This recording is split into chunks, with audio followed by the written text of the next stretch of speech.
चंपत राय और अनिल मिश्रा ने अपने अपने पदों से इस्तीफा दे दिया है। चढ़ावा गबन मामले को लेकर ये बड़ा खुलासा सामने आया है। अयोध्या में बताया जा रहा है चोरी से जुड़ी बड़ी खबर। मंदिर में 70 बार अब तक चोरी की गई थी।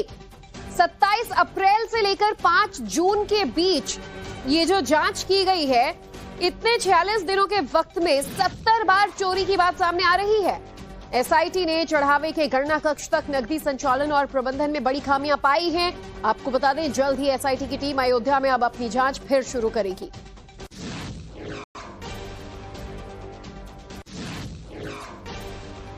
अयोध्या राम मंदिर चढ़ावा चोरी मामले में कुल 8 गिरफ्तारियां हो गई हैं और अब से कुछ देर में आरोपियों की कोर्ट में पेशी की जाएगी। कोर्ट के बाहर फिलहाल पीएसी के जवानों की तैनाती कर दी गई है। कोर्ट के बाहर बैरिकेडिंग भी लगा दी गई है कि व्यवस्थाएं ना बिगड़ सकें और इन आरोपियों की पेशी की जाएगी। इससे पहले इनका मेडिकल करवाया गया है।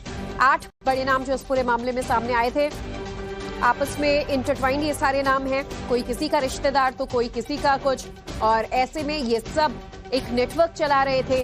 चंदा चोरी इन लोगों ने जो की है, इनकी जो मिली भगत है, इसका खुलासा हुआ तो सब अब एक साथ हिरासत में हैं और कोर्ट में पेशी इनकी की जाएगी। अयोध्या से हमारे संवाददाता विनोद मिश्रा हमारे साथ जुड़ चुके हैं और साथ ही आशुतोष भी जिला कोर्ट से हमारे साथ मौजूद हैं। दोनों से अपडेट्स लेंगे। विनोद, सबसे पहले तो आपसे ही समझना चाहेंगे, जिस तरीके से पूरे मामले में खुलासा हुआ, नव भारत की मुहिम का बड़ा असर ये देखने को मिल रहा है कि चंपत राय, अनिल मिश्रा सरीखे बड़े नामों को लेकर हमने कल जानकारी दी थी और आज ये कंफर्मेशन हो गया है कि इन लोगों ने अपने अपने पद से इस्तीफा दे दिया है। आगे क्या कार्रवाई हो सकती है? देखिए, बिल्कुल सबसे पहले टाइम्स ऑफ नवभारत ने ही बताया था कि ये दोनों लोग जो है इस्तीफा दे सकते हैं, अपने स्टेप डाउन कर सकते हैं और जो सोर्सेज दावा कर रहे हैं कि इन लोग दोनों ने इस्तीफा दे दिया। आपको एक बार तस्वीर दिखाता हूँ। इस वक्त मैं जो है भरत कुटी में हूँ। ये भरत कुटी है अयोध्या के कारसेवकपुरम में और यहीं पे चंपत राय जो है वो रहते हैं, उनका निवास है। अभी देखिए गेट अंदर से बंद है, अंदर कुछ कर्मचारी मौजूद है, लेकिन जब हम यहाँ पहुंचे थे ये जानने के लिए कि क्या चंपत राय ने इस्तीफा दिया है, उनका क्या इस पूरे मामले पर बयान हो सकता है, क्या उनका रुख होगा, तो बताया गया कि वो यहाँ पे मौजूद नहीं है। तो वो राम मंदिर में भी मौजूद नहीं है, वो अपने इस घर में भी मौजूद नहीं है। हमारे पास जो जानकारी है, जो लोगों ने यहाँ पे जो अंदर उनके कर्मचारी हैं वो कह रहे हैं कि वो घर पे मौजूद नहीं है। हालांकि कोई कैमरे में बात करने के लिए तैयार नहीं है, लेकिन यही वो आवास है जहाँ पर चंपत राय जी जो है वो रहते हैं। फिलहाल जो हमारे पास खबर है, चंपत राय और अनिल मिश्रा ने दोनों ने अपना इस्तीफा दे दिया है। ये जिस तरह से बीएचपी लगातार कह रही थी कि ये एक तरह से दाग है बीएचपी पर, जो आरोप लग रहे हैं और संदेह के एक बादल है, जब तक ये इस्तीफा नहीं होगा तब तक ये बादल नहीं हटेगा। जिस तरह के लोग आरोप लगा रहे हैं कि छोटे कर्मचारियों पर आपने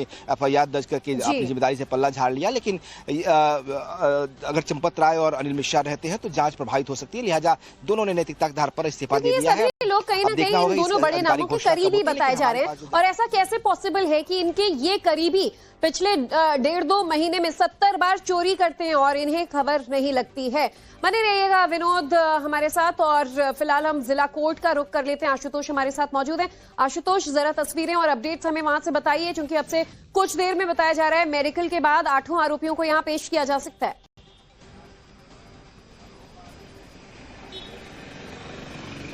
बिल्कुल ज्योति, देखिए कल शाम को सबसे पहले पहला एफआईआर दर्ज किया जाता है और उसके बाद कुल 8 जो लोग हैं, जिनमें टिंडू यादव के साथ साथ लवकुश मिश्रा और अनुकल्प मिश्रा समेत 8 कुल लोग थे, उनके खिलाफ एफआईआर दर्ज की जाती है। उनको हिरासत में लिया जाता है और उसके बाद पूरी रात पूछताछ की जाती है। सुबह इनका मेडिकल कराया जाता है और कहा जा रहा है कि अब से कुछ देर बाद इन सभी 8 आरोपियों को जिला एवं सत्र न्यायालय फैजाबाद में पेश किया जाएगा। और देखिए यहाँ पर किस तरीके की व्यवस्थाएं हैं, किस तरीके से सुरक्षा के इंतजाम किए गए हैं, उसकी तस्वीरें हम आपको दिखाने की कोशिश कर रहे हैं कि मामला चूंकि बेहद हाई प्रोफाइल है, लिहाजा सुरक्षा के भी पुख्ता इंतजाम किए गए हैं। आपको अंदर की तस्वीरें अगर हम दिखाने की कोशिश करें तो कोर्ट परिसर के चप्पे चप्पे पर आपको सिर्फ और सिर्फ जो सुरक्षाकर्मी है, पुलिस के जवान है, पीएससी के जवान है, उनकी तैनाती इस वक्त आपको दिख रही होगी। और इसके साथ ही अगर हम आपको दिखाने की कोशिश करें तो आप ये देखिए कि ये सामने की तरफ चारों तरफ आपको बैरिकेडिंग कर दी गई है ताकि किसी तरीके की कोई अप्रिय घटना न हो सके, किसी तरीके के कोई खलल न पड़ सके। लिहाजा माना यह जा रहा है कि अब से कुछ देर बाद किसी भी वक्त जो सभी 8 आरोपी हैं उनको कोर्ट के सामने पेश किया जाएगा। पुलिस उनके खिलाफ जो सबूत है वो कोर्ट के सामने रखेगी और इसके साथ साथ पूछताछ के लिए कुछ और दिनों की रिमांड मांग सकती है। अब देखना ये होगा कि क्या जो कोर्ट है इस बात की इजाजत देती है या नहीं देती है। लेकिन जिस तरीके से ये पूरा मामला सामने निकल कर आया है उसने हर किसी को हैरान कर दिया है। और इसके पहले हम टिन्नू यादव के घर भी गए थे, वहां पर भी सियापा पसरा था और जितने आरोपी हैं उनके घरों पर सियापा पसरा है। परिवार के लोग कुछ भी बोलने से इनकार कर रहे हैं। जो पड़ोसी थे वो उनके जो सुख दुख में हमेशा भागी रहते थे वो भी कहीं ना कहीं अब बात करने से कतरा रहे हैं।